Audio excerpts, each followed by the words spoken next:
அனைவருக்கும் வணக்கம். இதுவரையிலும் நம்ம சேனலை சப்ஸ்கிரைப் பண்ணாதவங்க கீழே இருக்கிற சப்ஸ்கிரைப் பட்டனை கிளிக் பண்ணி பக்கத்தில் இருக்கிற பெல் சிம்பிளை கிளிக் பண்ணுங்க.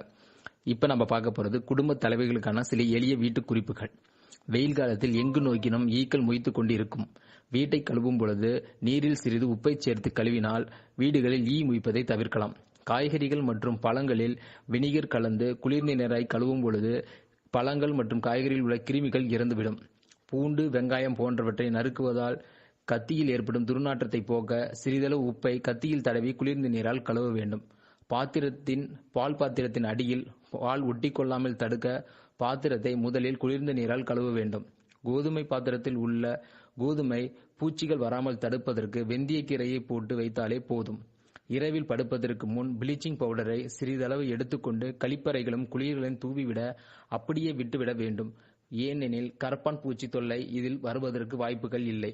தேங்காய் மூடியை தண்ணீரில் வைத்தால் அது சிறிதளவு உப்பை தடவி வைத்தாலோ மூடி கெடாமல் இருக்கும். வீட்டு ஜன்னல்களில் கரும்பச்சை கருநீலத்தில் ஆன திரைகளை போடுவதன் மூலம் வெயில் உஷ்ணம் உள்ளே வராது.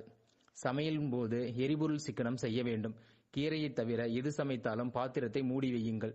மொசைக் தரையில் அழுக்கை நீக்கி பளபளப்பாக இருக்க வெதுவெதுப்பான நீரில் கொஞ்சம் சாப்பீஸ் தூள் மற்றும் சலவை சோடாவை போட்டு ஸ்பாஞ்சை வைத்து துடைக்கும் பொழுது மொசைக் தரையில் உள்ள அழுக்குகள் நீங்கும்.